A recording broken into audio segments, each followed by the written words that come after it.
आज हम पढ़ेंगे भूगोल के एनसीईआरटी कक्षा 6 अध्याय 2 ग्लोब अक्षांश एवं देशांतर। पिछले अध्याय में आप पढ़ चुके हैं कि हमारी पृथ्वी गोलाकार नहीं है।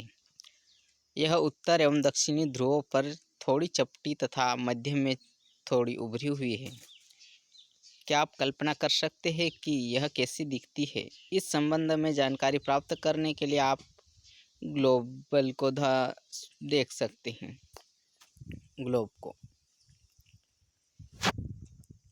ग्लोब विभिन्न आकार एवं प्रकार के हो सकते हैं। बड़े ग्लोब जो आसानी से एक स्थान से दूसरे स्थान नहीं ले जाए जा सकते, पॉकेट में रखने योग्य छोटे ग्लोब तथा गुब्बारे जैसे ग्लोब जिनमें हवा भरी जा सकती है एवं आसानी से एक स्थान से दूसरे स्थान ले जाए जा सकते हैं। ग्लोब स्थिर नहीं होते हैं, इसे उसी प्रकार घुमाया जा सकता है जैसे कुम्हार का पहिया या लट्टू घूमता है। ग्लोब पर देशों, महाद्वीपों तथा महासागरों को उनके सही आकार में दिखाया जाता है। पृथ्वी के समान किसी गोले पर किसी बिंदु की स्थिति का वर्णन करना कठिन है। अब प्रश्न यह उठता है कि इस प्रकार किसी स्थान की स्थिति कैसे बताई जा सकती है। इसके लिए हमें कुछ बिंदुओं एवं रेखाओं के संदर्भ की आवश्यकता होती है। आप देखेंगे कि सुई ग्लोब में झुकी हुई अवस्था में स्थित होती है। एक सुई होती है जो ग्लोब में झुकी हुई अवस्था में होती है, इस प्रकार से।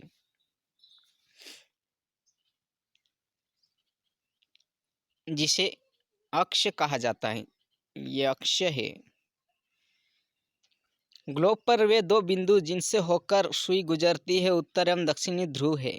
एक ये दक्षिणी उत्तरी एवं दक्षिणी ध्रुव है। ग्लोब को इस सुई के चारों ओर पृथ्वी की भांति पश्चिम से पूरब की ओर घुमाया जा सकता है, लेकिन याद रखें इन दोनों में से एक अंतर है। पृथ्वी पर वास्तव में ऐसी कोई सुई नहीं है। अपने अक्ष पर चारों ओर घूमती है, जो एक काल्पनिक रेखा है। एक अन्य काल्पनिक रेखा भी ग्लोब को दो बराबर भागों में बांटती है। इसे विषुवत वृत्त कहा जाता है। पृथ्वी के उत्तर में स्थित आधे भाग को उत्तरी गोलार्ध तथा दक्षिण वाले आधे भाग को दक्षिणी गोलार्ध कहा जाता है।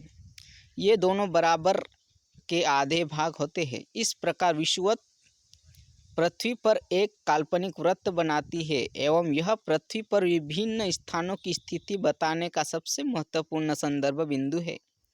विषुवत वृत्त से ध्रुवों तक स्थित सभी समानांतर वृत्तों को अक्षांश रेखाएं कहा जाता है। समान होने के कारण समानांतर रेखाएं कहते हैं। अक्षांशों को अंश में मापा जाता है। विषुवत वृत्त शून्य अंश अक्षांश को दर्शाती है। चूंकि विषुवत वृत्त से दोनों तरफ ध्रुवों के बीच की दूरी पृथ्वी के चारों ओर के वृत्त का 1/4 है, अतः इसका माप होगा 380 अंश का 1/4 यानी 90 अंश। इस प्रकार 90 अंश उत्तरी अक्षांश उत्तर ध्रुव को दर्शाता है और 90 अंश दक्षिणी अक्षांश दक्षिणी ध्रुव को। इस प्रकार विषुवत वृत्त के उत्तर की सभी समानांतर रेखाओं को उत्तरी अक्षांश कहा जाता है। विषुवत वृत्त के दक्षिणी स्थित सभी समानांतर रेखाओं को दक्षिणी अक्षांश कहा जाता है। इसीलिए प्रत्येक अक्षांश के मान के साथ उनकी दिशा यानी उत्तर या दक्षिण को भी लिखा जाता है। सामान्यतः इसे उत्तर या दक्षिण अक्षर से व्यक्त किया जाता है, उ या द। उदाहरण के लिए महाराष्ट्र में चंद्रपुर एवं ब्राज़ील, दक्षिण अमेरिका में बेलो होरिज़ोंट दोनों एक ही अक्षांश 20 अंश पर स्थित है, लेकिन चंद्रपुर विषुवत वृत्त के 20 अंश उत्तर में एवं बेलो होरिज़ोंट विषुवत वृत्त के 20 अंश दक्षिण में स्थित है। इसीलिए हम कह सकते हैं कि चंद्रपुर 20 डिग्री उत्तरी अक्षांश पर तथा बेलो होरिज़ोंट 20 डिग्री दक्षिणी अक्षांश पर स्थित है। महत्वपूर्ण अक्षांश एवं समानांतर रेखाएं यानी महत्वपूर्ण अक्षांश रेखाएं। विषुवत वृत्त 0 डिग्री उत्तर ध्रुव 90 डिग्री उत्तर तथा दक्षिणी ध्रुव 90 डिग्री दक्षिणी व्रत के अतिरिक्त 4 महत्वपूर्ण अक्षांश रेखाएं और भी है। पहले,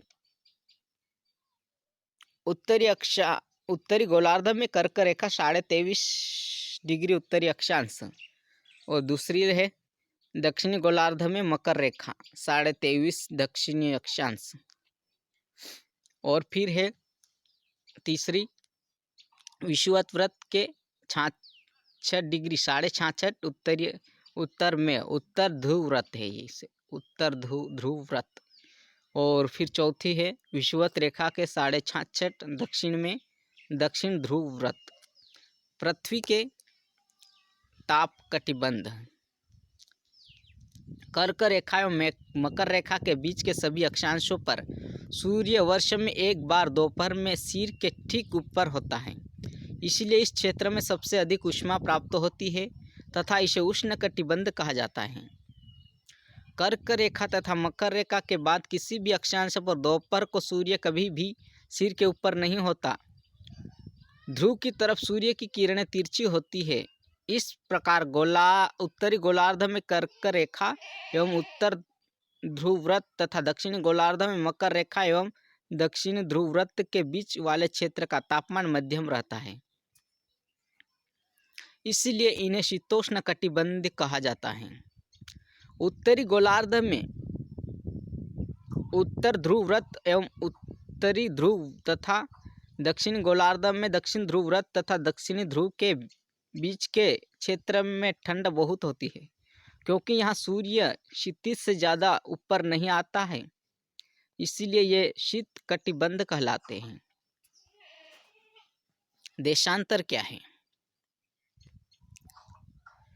किसी स्थान की स्थिति को बताने के लिए उस स्थान के अक्षांश के अतिरिक्त कुछ और जानकारियों की आवश्यकता भी होती है। आप देख सकते हैं कि प्रशांत महासागर में स्थित टोंगा द्वीप एवं हिंद महासागर में स्थित मॉरिशस द्वीप एक ही अक्षांश 20 डिग्री दक्षिणी पर स्थित है। उनकी सही स्थिति जानने के लिए यह पता करना होगा कि उत्तरी ध्रुव को दक्षिण ध्रुव से जोड़ने वाली संदर्भ रेखा से पूर्व या पश्चिम की ओर इन स्थानों की दूरी कितनी है। इन संदर्भ रेखाओं को देशांतरीय याम्योत्तर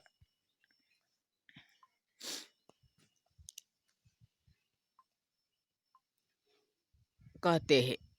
उनके बीच की दूरी को देशांतर के अंशों में मापा जा सकता है।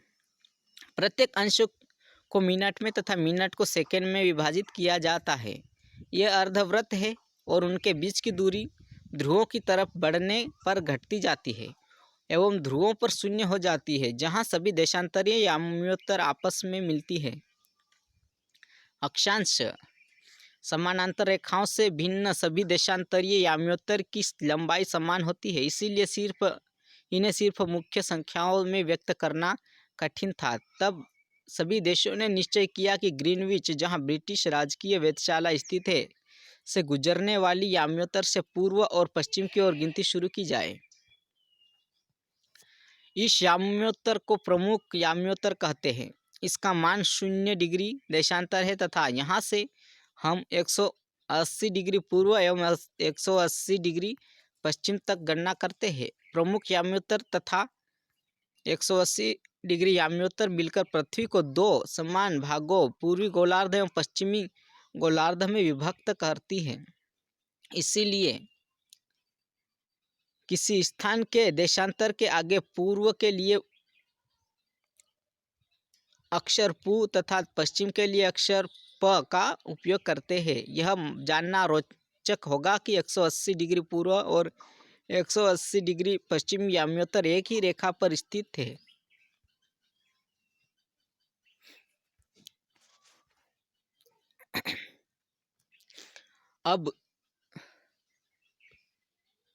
अब ग्लोब पर अक्षांश समानांतर रेखाओं एवं देशांतरीय याम्योत्तर के द्वारा बने ग्रिड को देखो। और अगर आपको किसी स्थान के अक्षांश एवं देशांतर की सही जानकारी हो तो ग्लोब पर आप उस स्थान का पता आसानी से लगा सकते हैं। उदाहरण के लिए असम में धुबरी 26 डिग्री उत्तरी अक्षांश एवं 90 डिग्री पूर्वी देशांतर पर स्थित है। अब उस बिंदु को देखें जहाँ से दोनों रेखाएं एक दूसरे को काटती है। यह बिंदु धुबरी की सही स्थिति होगा। इसको समझने के लिए कागज पर समान दूरी वाली क्षैतिज तथा ऊर्ध्वाधर रेखा खींचिए। इस प्रकार से ऊर्ध्वाधर रेखा को संख्या 1, 2, 3, 4 से तथा क्षैतिज रेखाओं को क, ख, ग, घ अंग अक्षरों से व्यक्त करें। इन बिंदुओं पर यह ऊर्ध्वाधर एवं क्षैतिज रेखा एक दूसरे को काटती है। वह कुछ छोटे वृत्त खींचिए। इन छोटे वृत्तों को अ, ब, स, द तथा ध नाम से व्यक्त कीजिए। मान लीजिए कि ऊर्ध्वाधर रेखाएं पूर्व देशांतरों एवं क्षैतिज रेखाएं उत्तरी अक्षांशों को व्यक्त करती है।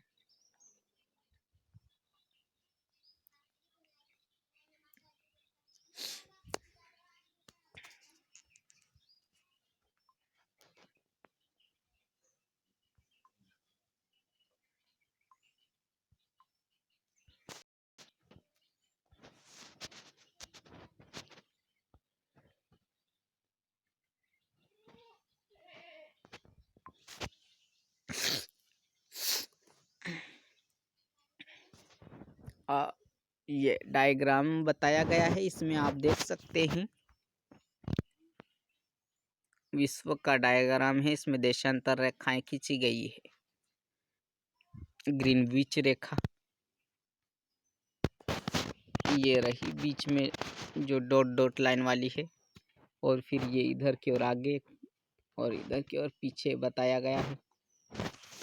यानी इसके समय से इधर की ओर जाते हैं तो इधर प्लस में चलता है, यानी एक दिन पहले हो जाता है, क्योंकि इधर से सूर्य आता है।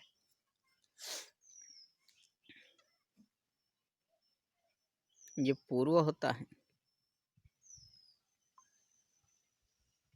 तो इस ओर से पूर्व की ओर से सूर्य उदय होता है तो यहाँ पहले दिन हो जाता है। ये ग्रीनविच लाइन बताई गई है। इसके बाद वाला माइनस में आते हैं, एक दिन पीछे चलते हैं।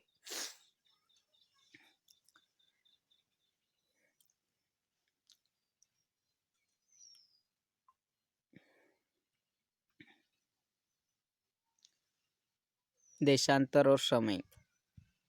समय को मापने का सबसे अच्छा साधन पृथ्वी, चंद्रमा एवं ग्रहों की गति है। सूर्यास्त एवं सूर्योदय प्रतिदिन होता है, अतः स्वाभाविक ही है कि यह पूरे विश्व में समय निर्धारण का सबसे अच्छा साधन है। स्थानीय समय का अनुमान सूर्य के द्वारा बनने वाली परछाई से लगाया जा सकता है। दोपहर में सबसे छोटी एवं सूर्योदय तथा सूर्यास्त के समय सबसे लंबी होती है। ग्रीनविच पर स्थित प्रमुख याम्योत्तर पर सूर्य जिस समय आकाश के सबसे ऊंचे बिंदु पर होगा, उस समय याम्योत्तर पर स्थित सभी स्थानों पर दोपहर होगी। चूंकि पृथ्वी पश्चिम से पूर्व की ओर चक्कर लगाती है, अतः वे स्थान जो ग्रीनविच के पूर्व में है उनका समय ग्रीनविच समय से आगे होगा तथा जो पश्चिम में है उनका समय पीछे होगा।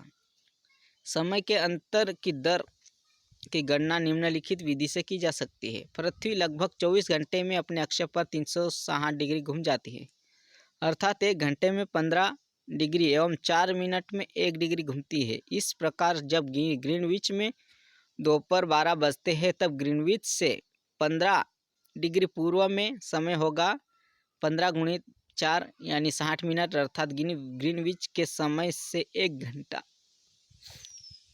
आगे, अर्थात दोपहर का 1 बजा होगा। लेकिन ग्रीनविच से 15 डिग्री पश्चिम का समय पृथ्वी ग्रीनविच समय से 1 घंटा पीछे होगा, यानी वहाँ सुबह के 11 बजे होंगे। इसी प्रकार जब ग्रीनविच पर दोपहर के 12 बजे होंगे उस समय 180 डिग्री पर मध्य रात्रि होगी।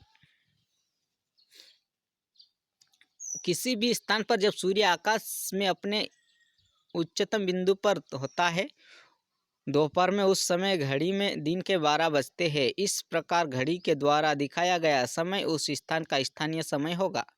आप देख सकते हैं कि दिए गए देशांतरी या यामोत्तर पर सभी स्थानों का स्थानीय समय समान है। हम मानक समय क्यों मानते हैं? अलग अलग यामोत्तर पर स्थित स्थानों के स्थानीय समय अंतर में होता है। उदाहरण के लिए बहुत से देशांतरों से होकर गुजरने वाली रेलगाड़ी के समय सारणी तैयार करना कठिन होगा। भारत में गुजरात के द्वारा असम के डिब्रूगढ़ के स्थानीय समय में लगभग 1 घंटा 45 मिनट का अंतर होगा। इसीलिए यह आवश्यक है कि देश के मध्य भाग से होकर गुजरने वाली किसी यामोत्तर के स्थानीय समय को देश का मानक समय माना जाए। इस यामोत्तर रेखा के स्थानीय समय को पूरे देश का मानक समय माना जाता है। भारत में 82.5 डिग्री पूर्व को मानक यामोत्तर माना गया है। इस यामोत्तर के स्थानीय समय को पूरे देश का मानक समय माना जाता है। इससे भारतीय मानक समय के नाम से जाना जाता है।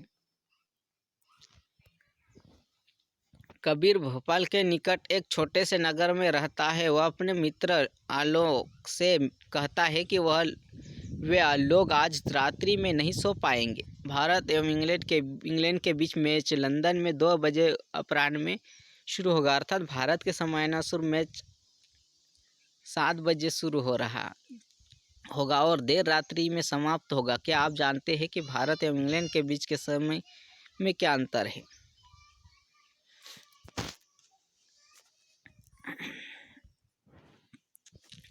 भारत ग्रीनविच के पूर्व 180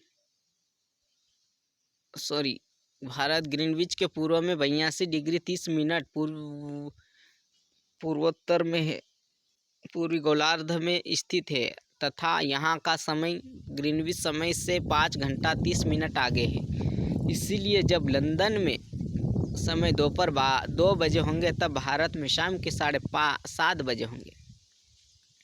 कुछ देशों का देशांतरीय विस्तार अधिक होता है, जिसके कारण वहाँ एक से अधिक मानक समय अपनाए गए हैं। उदाहरण के लिए रूस में 11 मानक समयों को अपनाया गया है। पृथ्वी को एक घंटे वाले 24 समय क्षेत्र में बांटा गया है। इस प्रकार प्रत्येक समय क्षेत्र 15 डिग्री देशांतर तक के क्षेत्र को घेरता है। और ये यहाँ पर अध्याय समाप्त हुआ। दूसरा, यहाँ पर कुछ अभ्यास प्रश्न दिए गए हैं। पृथ्वी का सही आकार क्या है? ग्लोब क्या है? कर्क रेखा का अक्षांशीय मान क्या है? पृथ्वी के 3 ताप कटिबंध कौन से है? इसी प्रकार से क्वेश्चन दिए गए हैं जो आपने ऊपर पढ़े हैं। अगर अच्छे से ध्यान दिया होगा तो आपको ये क्वेश्चन हल हो जाएंगे। धन्यवाद।